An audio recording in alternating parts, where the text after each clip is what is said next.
it just ends. The movie just ends, and that's it. Like there's nothing else. It's just like full stop. The movie's over now. So I just went to go see the FNAF 2 movie. And I don't know what I was thinking going in. I saw it didn't get good reviews on Rotten Tomatoes, but the last one didn't, and I liked it. And everyone was saying like, oh, this movie is actually going to be amazing if you're a FNAF fan. They have so many Easter eggs and everything actually makes sense. If you know the lore of Five Nights at Freddy's. One thing that I was worried about going in was that Scott Cawthon was the only writer on the film this time around. In the past, in the first movie, there were 2 other writers. So even though someone else might have handled this script, usually if you get a credit on a script, that means you contributed a significant amount to the script. And that was not here, and that means for the most part it's exactly how Scott wanted it. And to a certain extent that means everything that's in this movie is there on purpose. There's a reason for everything that is happening, and there's actual lore relevance, if that makes sense. I do think that's important, but at the same time, I feel like a lot of the things that they did in this movie were a result of just going full on independent with the script. So I walked out of this movie laughing, and it wasn't even laughter because it was funny bad. I think I was losing my mind, especially since they actually at the beginning of the movie they were setting stuff up. They were setting a lot of stuff up. They were setting up it honestly could have been crazy, between the 2 movies.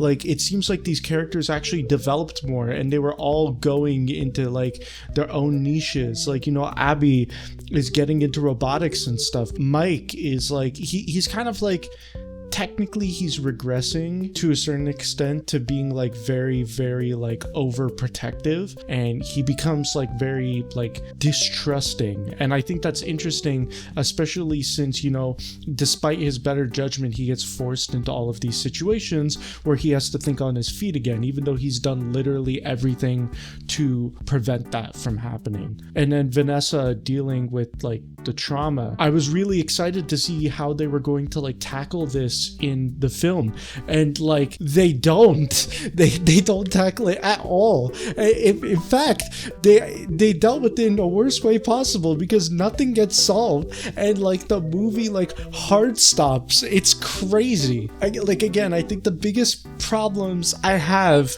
besides stuff about the story, is they just didn't finish anything. This FNAF 3 is just gonna be FNAF 2 Part 2 essentially, because nothing got done. Literally nothing changed. There's so much going on in this movie where it could have all been avoided if things that happen in the real life happened in this fictional world. Charlotte is screaming bloody murder, oh someone got kidnapped, and every single parent is go talk to your parents, go away, shut up child. And it's that is not how that situation would play out at all whatsoever. It's kind of it's unbelievable. And I know we're talking again about a franchise that has not only haunted animatronics that can kill you, but also a Springtrap Mpreg and time traveling ball pit.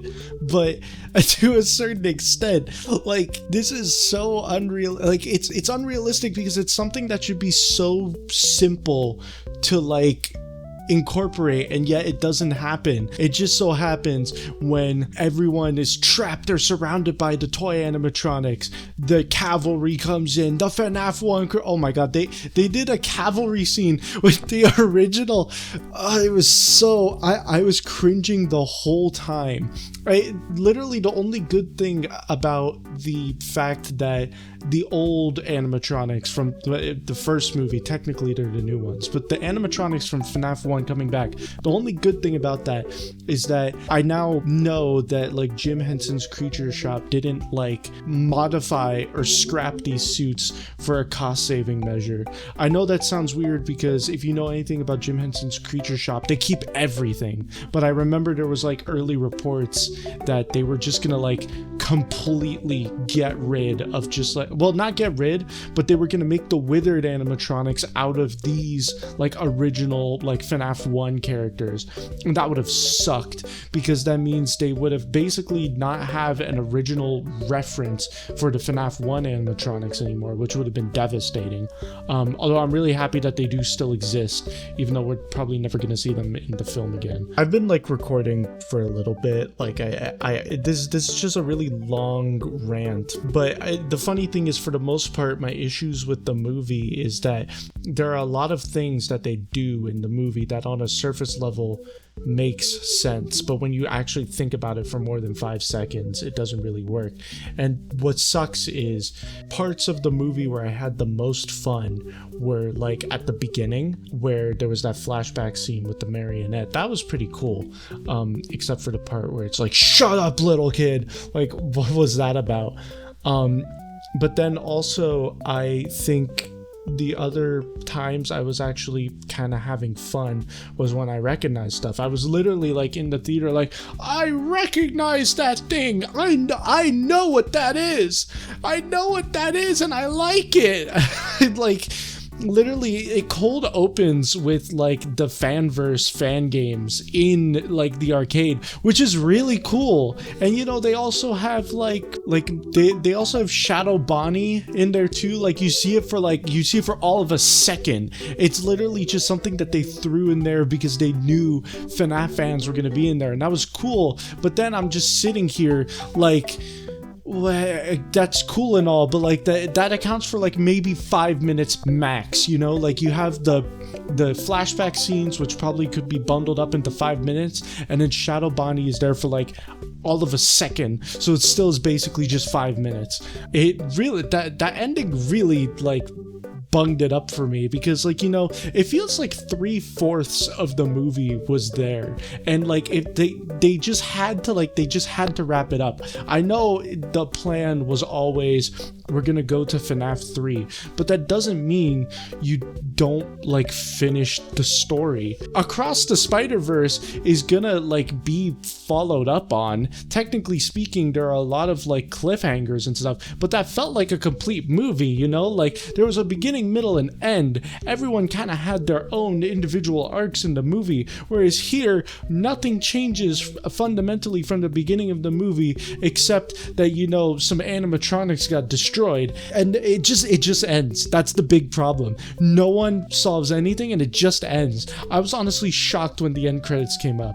Also, can we just talk about how like you can just like destroy animatronics now? I know that was technically always a thing, and you know, but like, because why would like all of these people quiver in fear when they see the animatronics, and like they wouldn't try and fight back and stuff? These are slow moving entertainment machines, so yeah, they're haunted, they'll move around, but it always felt like there was like some sort of supernatural element that was kind of like protecting them, because what's stopping someone from like going and hitting them with a crowbar when they least expect it? In the last movie, when Foxy was like running after like all of the other characters and stuff, what was stopping them from like hitting them in the shin, right? Like I say that because it didn't happen in the movie. And like one of the funniest things in this movie is that like Michael just fucking rips Balloon Boy's head off. He just gets so pissed off. He just fucking like, he's like, I'm gonna kill this guy, and he just rips it off. What? You could have just done that this entire time? I had fun. I'm not gonna sit here and say I didn't enjoy my time, but I feel kind of like, I don't know, I walked out of the theater confused, and I'm like a hardcore FNAF fan. Being confused about stuff is like my bread and butter. It just needed a little more time, you know? What even is the runtime of this movie? It felt like it was quick. It felt like they just like, they were itching to just finish this so that they could move on to the like next thing. And again, I know there's like gonna be another movie and then things are gonna like get explained, but like, come on, because this is not a complete movie. And the crazy thing is that it's like by design. I feel like, you know, if they actually tried to finish the movie, I'd feel better about it. But literally by its very nature, this is a movie that was not meant to be finished. The first movie was definitely better, and the first FNAF movie is actually really good. I don't think we give it enough credit. A lot of people were just saying it's fine. I think it's one of the best video game adaptations they could have possibly done. And this one is like, is it like, if you're a FNAF fan, are you gonna like it? Yes, but like, or well, I don't know. I'm a FNAF fan. I didn't really like it. I'm sitting here like just rambling about it on my like stupid channel, like my stupid second channel, just because like I might be losing my mind. I was going into this movie expecting to just be like normally entertained. Sure, it's not going to be as good as the first movie, but I'm kind of like trying to process the fact that like this was not what I was expecting at all. This was not the like reaction I was expecting to have coming out of the FNAF 2 movie. Probably my most anticipated movie of the year, other than Iron Lung, which doesn't even come out this year.